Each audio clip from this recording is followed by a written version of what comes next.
Good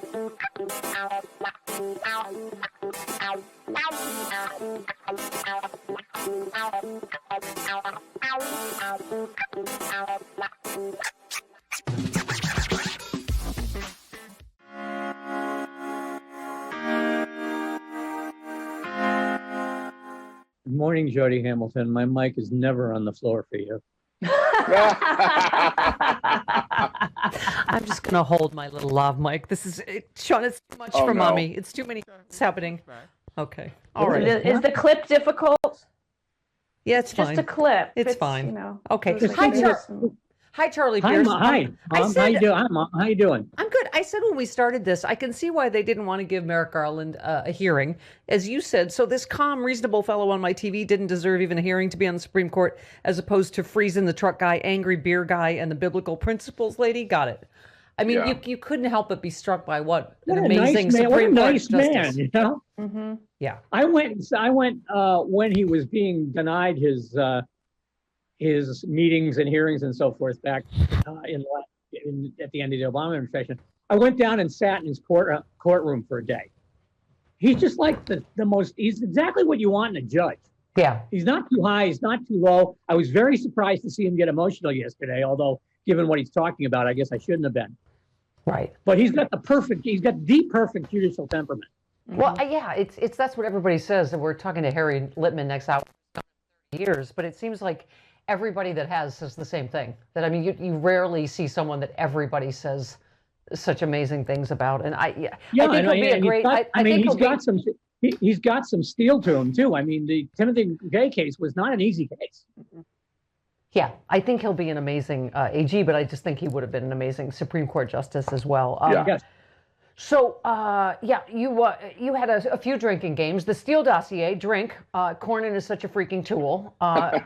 Cruz is now ripping Eric Holder. What a bunch of unserious clowns. Cruz asked him if he would be Biden's wingman. So that was a dig at Eric Holder, who said, okay. So, yeah, they are unserious clowns. Charlie, you are correct. I am there, by the way, for every meme that has Ted Cruz wearing a sombrero. Yes. For the rest of time. Yeah. And you also, Tom Cotton being a D about the federal death penalty. Oh, God. Tom Cotton is now being a D about how racist we should be. Lord, this man remains unencumbered by charisma. Yeah. Yeah. I mean, I do not understand people who think he's a serious presidential contender. Yeah. I mean, the man has absolutely no appeal of any kind. There are people who are just as ideologically wacky as he is, and yet seem to be human beings.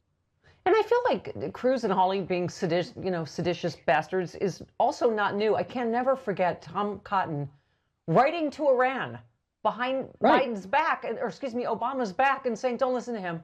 I mean, how is that not sedition? How is that not? And I think I suggest you stay away from C-SPAN today, because Josh Hawley's going to get to question the Capitol Police guys and stuff who are testifying today. Wow. About the insurrection that he helped chill for.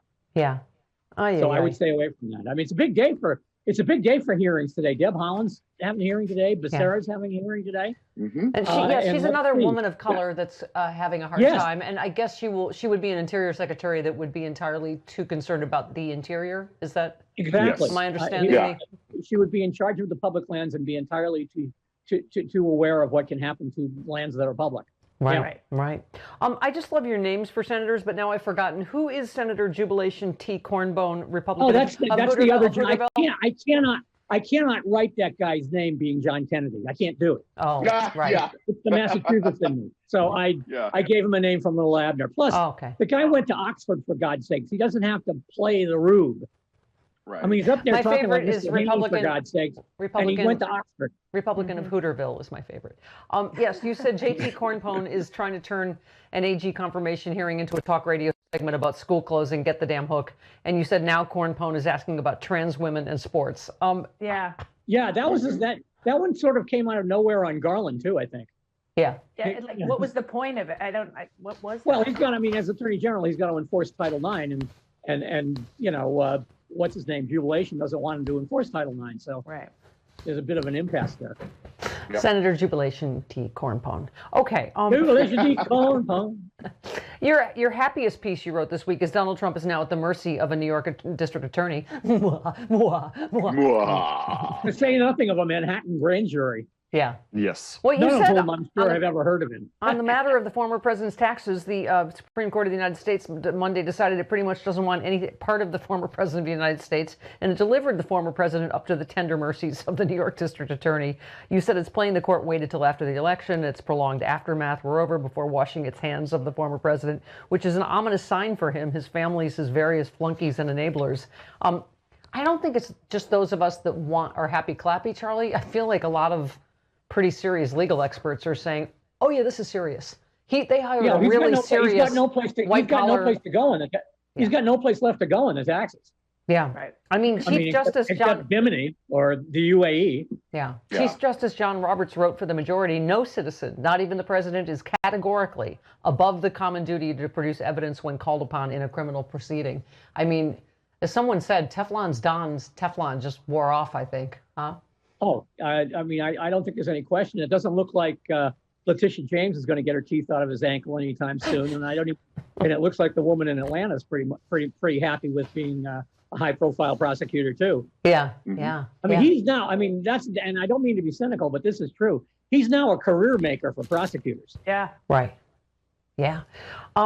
So, Charlie, it really has become this whole party, by the way. So it turns out Texas Attorney General Ken Paxton also left the state during the deadly winter storm. The entire party has kind of gone cuckoo bananas. You talked about, it's so funny, my sister sent me this clip of this guy talking this crazy stuff, and I was like, and then you wrote this piece about Steve Bannon. I'm like, oh, that's where he got it.